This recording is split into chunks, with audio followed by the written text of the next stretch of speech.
Belirsizliklerin arttığı bu dönem küresel ekonomiye de ciddi şekilde darbe vurur boyutlara ulaşmıştır. Kurallara dayalı sistem söyleminin yerini güç siyaseti alırken güven, meşruiyet ve anlatı eş zamanlı sorgulanmaktadır. Güçlüysem istediğimi yapabilirim anlayışı uluslararası hukuku zayıflatırken iç siyasette de meşruiyet krizlerine yol açmakta ve demokratik süreçlere zarar vermektedir. Gazze'de devam eden insani trajedi, bölgeye yayılan gerilim ve İran merkezli gelişmeler uluslararası sistemin mevcut yapısıyla bu krizlere karşılık vermekte nedenli zorlandığını ortaya koymaktadır. Sağlık, güvenlik, ekonomi, iklim ve göç alanlarında birbiri ardına patlak veren krizler artık istisnai durumlar olmaktan çıkmış, siyasi gündemin kalıcı bir bileşeni haline gelmiştir.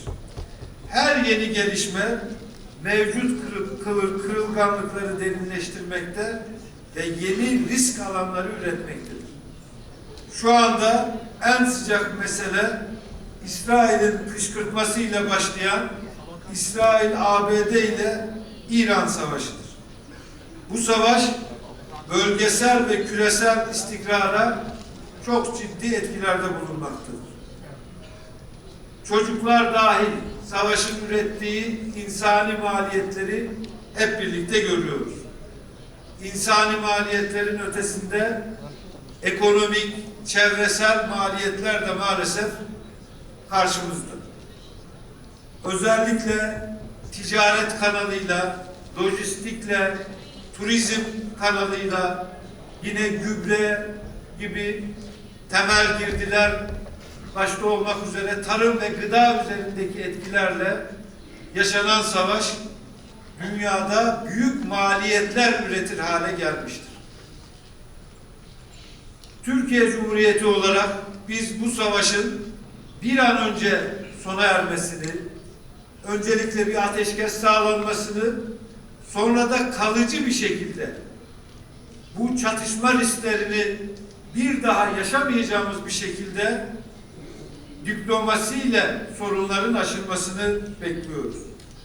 Sayın Cumhurbaşkanımız Recep Tayyip Erdoğan liderler düzeyinde, Sayın Dışişleri Bakanımız ve kurumlarımız farklı düzeylerde Türkiye'nin bu perspektifini her platformda ortaya koymaktadırlar ve bu yönde büyük bir çaba sarf edilmektedir. İran'da bunlar yaşanırken bir anlamda İran'daki savaşın gölgesinde bu savaşın oluşturduğu atmosferden de istifade ederek İsrail'in Gazze'de ortaya koyduğu eylemler, Batı Şeria'da ortaya koyduğu hukuk dışı eylemler, Lübnan'ı işgal etmesi, egemen başka bir ülkeyi işgal etmesi ve 1 milyondan fazla insanı yerinden yurdundan etmesi, yine Suriye'deki istikrarı tehdit eden eylemler içinde bulunması da altını çizmemiz gereken bir durumdur.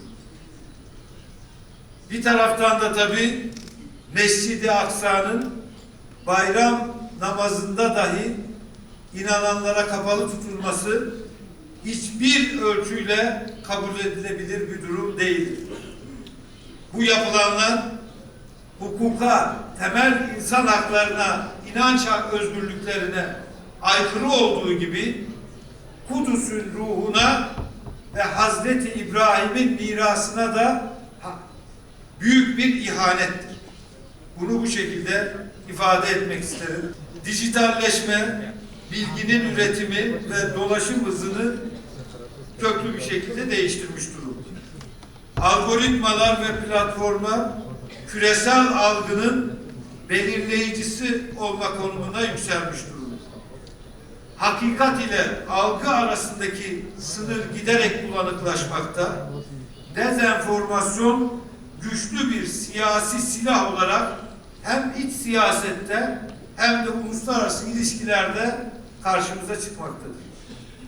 Son dönemde özellikle yapay zeka kullanılarak üretilen sahte görüntü ve içeriklerle yürütülen dezenformasyon faaliyetlerinde belirgin bir artış yaşanmıştır.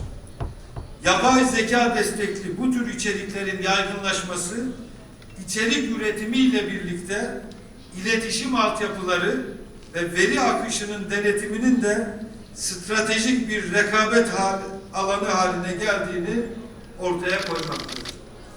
Küresel teknoloji şirketlerinin artan etkisi karşısında veri egemenliği ve dijital bağımsızlık başlıkları devletlerin güvenlik perspektifinde merkezi bir konuma yerleşmiştir. Bu içerikler toplumsal hassasiyetleri istismar ederek kamuoyunu yanıltmayı ve algıyı yönetmeyi amaçlayan organize girişimlerin parçası olarak karşımıza çıkmaktadır. Stratejik iletişim, dış dünyaya yönelik bir araç olmaktan çıkarak toplumların dayanıklılığını güçlendiren, doğru bilgiye erişimi kolaylaştıran ve kamuoyunun dezenformasyona karşı direncini arttıran bir iç güvenlik unsuru haline de gelmektedir. Tüm bu gelişmeler stratejik iletişimi tali bir araç olmaktan çıkarıp doğrudan yönetişimin kalbi haline getirmiştir. Bu süreçte doğru ve güvenilir bilginin esas alınması, resmi kaynakların dikkatle takip edilmesi ve teyit edilmemiş içeriklerin dolaşıma sokulmaması büyük önem taşımaktadır. Türkiye Cumhurbaşkanımız Sayın Recep Tayyip Erdoğan'ın liderliğinde ikinci yolu tercih etmiş ve bu tercihini de sadece lafla, sözle değil, somut adımlarla tüm dünyaya kanıtlamıştır. Krizlerin derinleştiği anlarda taraflar arasında kurulan temasın devamlılığı, süreçlerin kontrol altında tutulabilmesinin yegane güvencesidir. Bu temas, kurumsal mekanizmalardan önce liderlerin şahsi güvenine ve karşılıklı sorumluluk duygusuna dayanır. Bu noktada şunun altını da çizmek isterim. Liderler her zaman önemlidir. Her koşulda önemlidir. Ancak fırtınalı zamanlarda, kaotik zamanlarda liderliğin önemi bir kat daha artmaktadır. Türkiye'nin bu coğrafyada hem doğuyla hem batıyla eş zamanlı konuşabilen ender ülkelerden biri olduğunu açık biçimde göstermektedir. Türkiye'nin coğrafi, tarihi birikimi, medeniyet birikimi bu rolünü güçlendirici bir faktördür. Biz dünyanın tüm bölgelerine kulak kesilebilecek ve anlayabilecek bir tarihi birikime ve coğrafi konuma sahibiz. Batıyı da anlıyoruz, doğuyu da anlıyoruz. Farklı endişeleri, farklı kaygıları görebiliyoruz. Ve bu bütün insanlık için bir değerdir diye ifade etmek istiyorum. Stratejik iletişim artık bir tali araç olmaktan çıkmış, yönetişimin ayrılmaz bir parçası haline gelmiştir. İletişim, güven inşa etme, belirsizliği yönetme, toplumsal dayanıklılığı güçlendirme gibi kritik işlevler üstlenmektedir. Uluslararası işbirliklerinin önemi arttığı gibi kamuyla STK'ların, akademik dünyanın, medyanın çok yakın diyalog içinde, işbirliği içinde hareket etmesi de yine çok kıymetli hale gelmiş durumdadır. Başkan yardımcımıza hediye takdim ediyor. Bir halk sanatı içeren özel bir tablo takdim etmektedir kendisine.